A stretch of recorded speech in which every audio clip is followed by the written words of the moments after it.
नमस्कार, the public India पर आपका स्वागत है। आप इस वीडियो को देखें, पसंद करें, सब्सक्राइब करें, मित्रों में साझा करें। यह आपकी तरफ से दी जाने वाली मदद है। आप अपनी टिप्पणी ज़रूर लिखें, अपने विचार ज़रूर व्यक्त करें, क्योंकि यह एक विचार प्रक्रिया के अंतर्गत ही इसका महत्व है। किसी बने-बनाए निर्णय तक पहुँचाने का हमारा इरादा नहीं है। हमारा इरादा यह है कि विचार प्रक्रिया समाज में शुरू हो। देखिए, अब जाकर नागपुर में भड़की हिंसा को लेकर राष्ट्रीय स्वयंसेवक संघ की ओर से प्रतिक्रिया आई है।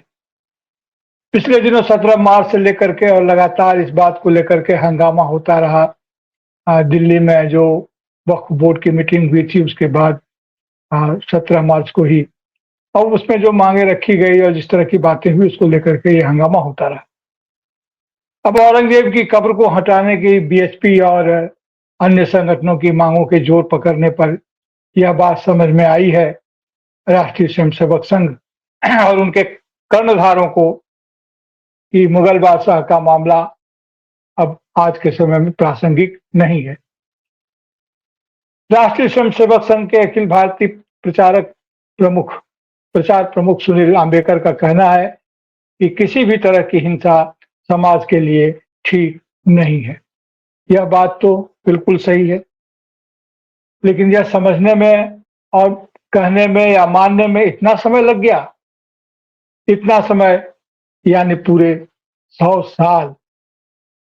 इस बीच खबरों के अनुसार 21 से 23 मार्च 2085 के बीच बंगलुरु में आरएसएस की अखिल भारतीय प्रतिनिधि सभा की बैठक होने जा रही है। अखिल भारतीय प्रतिनिधि सभा को आरएसएस की सर्वोच्च निर्णयकारी संस्था के रूप में मान्यता प्राप्त है। अखिल भारतीय प्रतिनिधि सभा को आरएसएस की पूरी विचारधारा की प्रासंगिकता पर ही विचार करना चाहिए। मैं फिर कहूं कि अखिल भारतीय प्रतिनिधि सभा को आरएसएस की पूरी विचारधारा की प्रासंगिकता पर ही विचार करना चाहिए। मैं पश्चिम बंगाल में रहता हूं और बांग्ला भाषा का मुझ पर असर पड़ता है और हिंदी तो इसी तरह बनी है। बांग्ला में विचार का अर्थ होता है न्याय। यहाँ न्यायाधीश को विचारपति कहते हैं। पश्चिम बंगाल में रहने वाले मेरे जैसे हिंदी भाषी के मन में भी विचार का यह अर्थ कहीं न कहीं समाहित है। तो जब हम विचार कहते हैं तो उसके कहने में जाने अनजाने न्याय का भी आशय जरूर छिपा रहता है और यह स्वाभाविक ही है। देखिए, भारत के पहले प्रधानमंत्री जवाहरलाल नेहरू ने कहा था, भारत आधी रात के समय में जब दुनिया सो रही होगी, भारत जीवन और स्वतंत्रता के लिए जाग जाएगा। उन्होंने कहा था कि एक क्षण आता है, लेकिन यह क्षण कभी कभी आता है जब हम पुराने से नए की ओर कदम बढ़ाते हैं, कदम रखते हैं, जब एक युग समाप्त होता है। समझा जाता है कि आजादी के साथ वह क्षण भारत में प्रकट हुआ और संविधान के लागू होते ही पुराने से नए की तरफ भारत कदम बढ़ाना शुरू कर दिया। लेकिन उस रात की सुबह हमसे दूर दूर ही रही। पुराने से नए की ओर कदम बढ़ाने के रास्ते में, बेहतर बदलाव के रास्ते में तरह तरह की बाधा खड़ी की जाती रही। राष्ट्रीय स्वयंसेवक संघ की बुद्धि, वहां बौद्धिकों का बहुत जोर है, इसलिए बुद्धि कह रहा हूं कि राष्ट्रीय स्वयंसेवक संघ की बुद्धि और भारतीय जनता पार्टी की राजनीति जाने पिछली किन किन शताब्दियों में भारत को भटकाती रहेगी, किन किन शताब्दियों में भारत को ले जाना चाहती है पीछे की ओर, जबकि पूरी दुनिया आगे की ओर बढ़ने की कोशिश में लगी हुई है। इतिहास के किन किन प्रसंगों का बदला देगी, जो बेहतर बदलाव से डरते हैं, जो लोगों की बेहतरी नहीं चाहते, वे वही बदला की राजनीति करते हैं। कम से कम मुझे यह कहने में कोई संकोच नहीं है कि आरएसएस की पूरी विचारधारा ही अप्रासंगिक है। सामुदायिक भेदभाव, सांस्कृतिक तनाव, वर्ण वर्चस्व, किसी भी प्रकार के शोषण को प्रशंसनीय बताने वाली या वैध ठहराने की कोशिश करने वाली कोई भी व्यक्ति, संस्था या विचारधारा को प्रासंगिक कभी भी नहीं माना जा सकता है। ये अपने आप में अप्रासंगिक ही होते हैं। उधर देखिए, साल भर से चल रहे किसान आंदोलन का क्या हश्र हुआ। उस पर जबरदस्ती पुलिसिया एक्शन किया गया। ध्यान में होना ही चाहिए कि इसमें पंजाब में आम आदमी पार्टी की सरकार है और पिछली बार जब बहुत लंबा आंदोलन हुआ, धरना प्रदर्शन हुआ, तो सरकार ने क्या-क्या कार्रवाइयाँ की, कील और क्या-क्या रास्ते को अवरोधित करने के लिए तरह-तरह के अवरोध खड़े किए गए। और फिर प्रधानमंत्री ने तपस्या कम होने की बात कह कर के जब 3 कृषि कानून को वापस लिया और उसके साथ ही कई वायदे किए, उन वायदों का हश्र क्या हुआ, यह जानने की बात है। उस पर कोई कार्रवाई तो हुई नहीं। फिलहाल यह कि अभी पंजाब में आम आदमी पार्टी की सरकार और किसान आंदोलन के मुद्दों में कभी कोई वास्तविक सहानुभूति भारतीय जनता पार्टी और आम आदमी पार्टी में रही नहीं है। हाँ, थोड़ा-सा अंतर ज़रूर रहा है। उनकी भाषा में वे बार-बार बोलते हैं, सहानुभूति दिखलाते हैं, लेकिन ये आंतरिक बात है। उनके अंदर-मन में कभी सहानुभूति नहीं रही, नहीं तो इतने लंबे समय तक चलने वाले इस आंदोलन को किसी न किसी मकाम पर पहुँच जाना चाहिए था। जो उनकी माँग है एमएसपी और सरकार माँगती है एमएसपी की गारंटी, उसको कानूनी बनाए जाने की बात, तो सरकार लिखित में देकर भी नहीं मानती है। लेकिन दिल्ली विधानसभा चुनाव का जो नतीजा सामने आया और दिल्ली से आम आदमी पार्टी की सरकार चली गई और भारतीय जनता पार्टी की सरकार आ गई है, तब लगता है कि आम आदमी पार्टी में भी भीतर में राजनीतिक इस तरह की स्थितियां उत्पन्न हो रही हैं कि वह भारतीय जनता पार्टी के करीब जाने की कोशिश करती है या करीब पहुंच गई है। दिल्ली के चुनाव परिणाम ने आम आदमी पार्टी को पूरी तरह से दिग्भ्रमित कर दिया है, या क्या पता यही उनकी वास्तविक राजनीतिक दिशा हो, यह भी हो सकता है। वैश्विक परिस्थिति पर नजर डालें, यह समझने में बहुत दिक्कत नहीं होगी कि अर्थव्यवस्था की भयानक बदहाली के परिदृश्य में उम्मीद की किरण तो कृषि क्षेत्र से ही है। दिग्भ्रमित आम आदमी पार्टी और उसकी सरकार से भारतीय जनता पार्टी के साथ साहचर्य, उसके मेल-जोल अगर आज दिख रहा है, तो इसमें क्या अचरज है? कोई अचरज नहीं है। लेकिन किसानों का मुद्दा क्या इतनी आसानी से पीछे धकेल दिया जाएगा? आने वाले समय में ये किसान और कृषि क्षेत्र ही शायद हमारी रक्षा के लिए सबसे बेहतर उपाय साबित हों। ऐसी दशा में कृषि क्षेत्र को इस तरह से अवहेलित करना, किसानों की मांग को अनसुनी कर देना, उस पर कोई जायज़ कार्रवाई नहीं करना, हमें गहरी चिंता में डालता है और इस पर देश के नागरिकों को सोचना चाहिए कि हमारी चुनी हुई सरकार किसानों के साथ ऐसा व्यवहार कैसे कर सकती है, उसे नहीं करना चाहिए। अभी बिहार में चुनाव है। अब ये सरकारें बनती है चुनाव के माध्यम से, अगर मतपेटी में सही-सही जनता की आवाज़ अगर नहीं सुनाई देगी तो क्या होगा? हमारा लोकतंत्र निश्चित रूप से निरर्थकता की तरफ बढ़ता जाएगा। लोगों का भरोसा, विश्वास टूट रहा है और टूटे भी कैसे नहीं। अभी बिहार में चुनाव है, तो देखिए कि राष्ट्रीय जनता दल के नेता लालू प्रसाद यादव को ईडी ने सम्मन जारी किया है, बल्कि उनके पूरे परिवार को सम्मन जारी किया है। एजेंसी ने यह सम्मन नौकरी के बदले जमीन के मामले में, जमीन के घोटाले के मामले में पूछताछ के लिए भेजा है। वे लोग जा भी रहे हैं, गए भी हैं।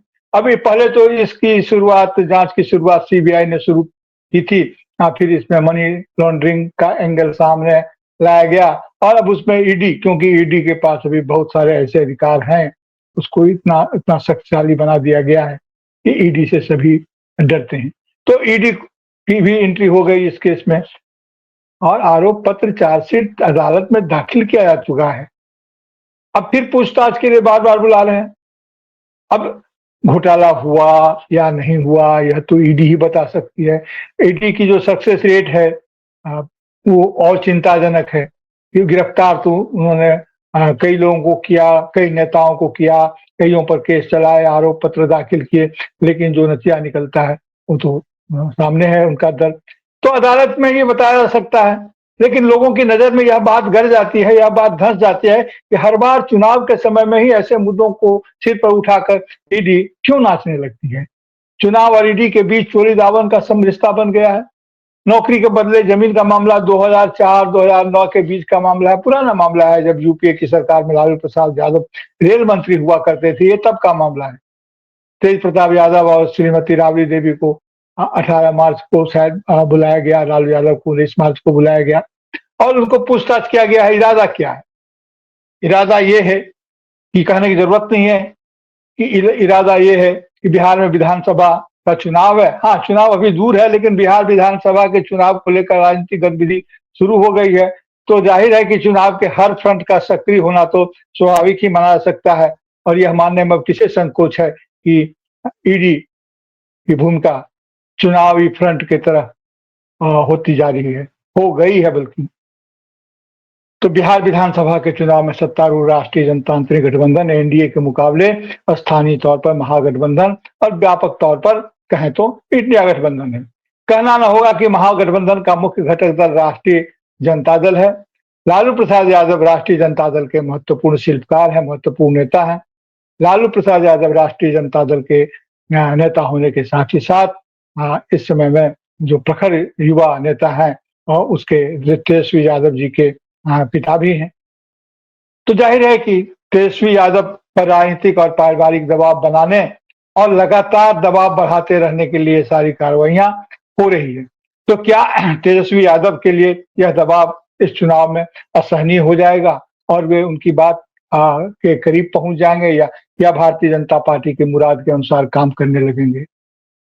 तो ये देखना, लेकिन लालू प्रसाद यादव भी क्यों, खुद तेजस्वी यादव की पिछली राजनीतिक पहलकदमियों को देखने से ऐसा नहीं लगता है कि वे दबाव में आकर के डर जाएंगे, चुप बैठ जाएंगे या मानसिक रूप से टूट जाएंगे। लेकिन कल्पना कीजिए कि अगर ऐसा संभव हो ही जाता है तो फिर क्या होगा? तो क्या बिहार में जो भी विधानसभा चुनाव है उसमें विपक्ष का यानी महागठबंधन का इरादा बिखर जाएगा? नहीं, ऐसा नहीं होगा। देखिए, राजनीति तो परिस्थितियों का खेल है। 1 मिनट के लिए यदि भारतीय जनता पार्टी और राष्ट्रीय जनता दल में किसी प्रकार की मान लीजिए कि समझदारी बन ही जाती है, तो भी कांग्रेस ने बिहार के प्रदेश अध्यक्ष अखिलेश प्रसाद सिंह को बदलकर नई राजनीति का संकेत दिया है। कांग्रेस ने अपनी खुद मुख्तारी का ऐलान किया है और इसके तहत वो अपने सांगठनिक सुधार में लगी हुई है, संगठन को फिर से चुस्त और दुरुस्त बनाने की प्रक्रिया में लगी हुई है। नए अध्यक्ष राजेश कुमार ने अपना पदभार संभाल लिया है और वो काम कर भी रहे हैं। उससे राजनीतिक वातावरण में बदलाव भी हो रहा है। पिछले दिनों आरएसएस के प्रमुख मोहन भागवत जी जब बिहार आए थे तो दिनकर की काव्य पंक्ति दोहरा रहे थे। आजकल दिनकर को बहुत दोहराया जा रहा है। इमरजेंसी विरोध के समय में भी दिनकर की पंक्तियां काफी लोकप्रिय हुई थी, सिंहासन खाली करो कि जनता आती है।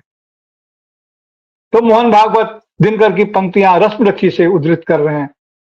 वो क्या है? वो कह रहे हैं, सौभाग्य न सब दिन सोता है, देखें आगे क्या होता है।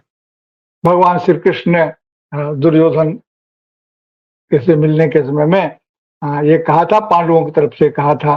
तो भगवान कृष्ण ने कहा था कि सौभाग्य न सब दिन सोता है, मतलब दिनकर जी की कविता में है, देखें आगे क्या होता है। बिहार कांग्रेस के अध्यक्ष पद से हटा दिए जाने के बाद अखिलेश प्रसाद सिंह के सुपुत्र भी दिनकर की काव्य पंक्ति के ही सहारे कोस रहे हैं। किसको कोस रहे हैं? जाहिर है कि कांग्रेस को कोस रहे होंगे, पता नहीं, लेकिन लगता तो ऐसा ही है कि कांग्रेस को कोस रहे होंगे और कह रहे हैं कि जब नाश मनुष्य पर छाता है, पहले विवेक मर जाता है। किसका नाश? किसका विवेक मर गया? विवेक तो हमारे दौर में विवेक को तो विकलांग बना दिया गया, विवेक विक्षिप्त हो गया। और आज उनको याद आ रहा है कि जब नाश मनुष्य पर छाता है, पहले विवेक मर जाता है। उसी विवेक को जगाने की कोशिश है और उस विवेक को जनता को चाहिए, हमें चाहिए कि हम अपने विवेक को जगाएं। अगर हमारा विवेक नष्ट हो जाएगा। अगर हम अपने विवेक का सही इस्तेमाल चुनाव में नहीं करेंगे, तो सब कुछ नष्ट हो जाएगा। और मतपेटी में हमारा मत जाने के बाद या बटन दबाने के बाद जिन सपनों को लेकर के कांग्रेस इन दिनों कांग्रेस के युवा नेता, चाहे कन्हैया कुमार हों या महागठबंधन के नेता, राजद के नेता तेजस्वी प्रसाद यादव हों, जो युवा शक्ति इस समय में भारत की राजनीति में, बिहार की राजनीति में सक्रिय है, उनके आंखों में रोजी-रोजगार को लेकर के पलायन की स्थिति के खिलाफ जो वातावरण बन रहा है, जो सपने जग रहे हैं, उन सपनों की लौ को बटन दबाने के बाद और उद्दीप्त होना चाहिए, न कि बुझ जाना चाहिए। इन सपनों को, इन उद्दीप्त मनःस्थिति को, इस दीपक के लौ को जिलाए रखना हम सबका दायित्व है। हम सब इस पर गंभीरता से सोचें। पूरे नागरिक समाज को इस पर गंभीरता से सोचना चाहिए और देखना चाहिए कि राजनीति बहुत तेजी गति से घूम रही है। जी, राष्ट्रीय स्वयंसेवक संघ ने ठीक ही कहा है, मैं फिर कहूँ, राष्ट्रीय स्वयंसेवक संघ ने ठीक ही कहा है कि आज औरंगजेब की या मुगल बादशाहों की बात करना अप्रासंगिक है। सच तो ये है कि इतिहास की किसी भी छूटी हुई घटना का फिर से इस तरह से चर्चा करना जो हिंसा को बढ़ावा दे, अप्रासंगिक ही नहीं खतरनाक भी है।